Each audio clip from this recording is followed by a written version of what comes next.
وہ کون سی چیز ہے جو روزے سے بھی افضل ہے، نماز سے بھی افضل ہے، حج سے بھی افضل ہے، اور صدقات خیرات سے بھی افضل ہے، زکوٰۃ سے بھی افضل ہے، قربانی سے بھی افضل ہے، اور عشر ادا کرنے سے بھی افضل ہے۔ پیغمبر صلی اللہ علیہ وسلم کے صحابہ نے عرض کی، یا رسول اللہ ہم غور سے سن رہے ہیں، جلدی بتا دیں۔ پیغمبر صلی اللہ علیہ وسلم نے ارشاد فرمایا، تمہارا آپس کا حسن سلوک، محبت سے پیش آنا، یہ نماز سے بھی افضل ہے، قربانی سے بھی افضل ہے، تمام کی تمام عبادات سے افضل ہے۔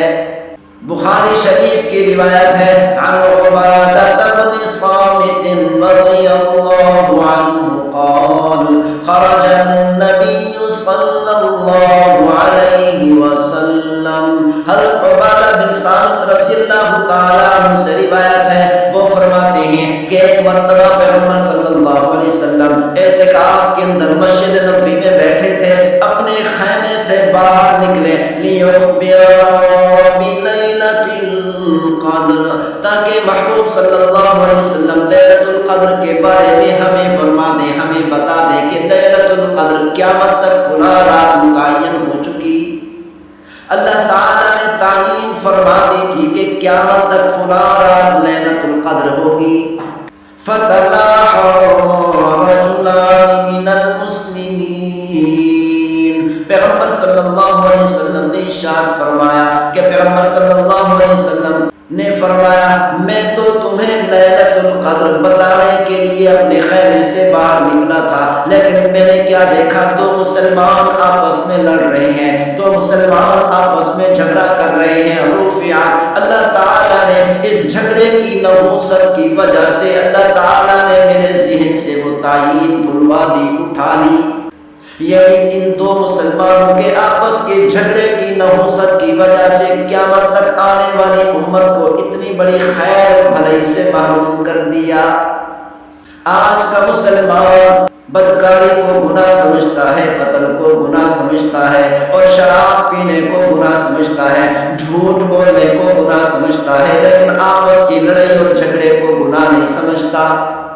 لیکن یہ دیکھیں کہ پیغمبر صلی اللہ علیہ وسلم نے ارشاد فرمایا کہ دو مسلمانوں کی لڑائی اور جھگڑے کی نحوست کی وجہ سے قیامت تک آنے والی ساری کی ساری امت کو اتنی بڑی عظمتوں اور برکات سے محروم کر دیا۔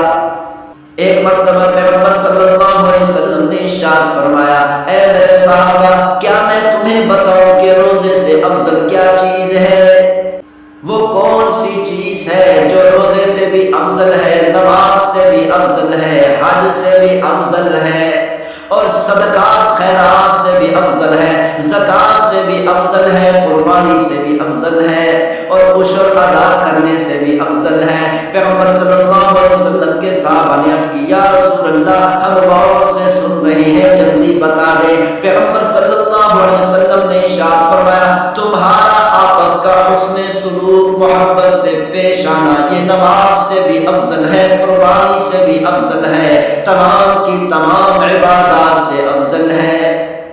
پیغمبر صلی اللہ علیہ وسلم نے ارشاد فرمایا، مسلمانوں کا آپس کا جھگڑا، مسلمانوں کی آپس کی لڑائی مسلمان کی دینداری کو ایسے صاف کر دیتی ہے جیسے اس طرح سر کے بالوں کو صاف کر دیتا ہے۔ یعنی جب دو مسلمان آپس میں لڑائی کرتے ہیں، جھگڑا کرتے ہیں، گویا کہ ان کی دینداری ختم ہو جاتی ہے۔ اسی لیے ہر مسلمان کو چاہیے کہ آپس میں محبت سے رہیں، پیار سے رہیں، لڑائی جھگڑے سے اپنے آپ کو بچا کر رکھیں۔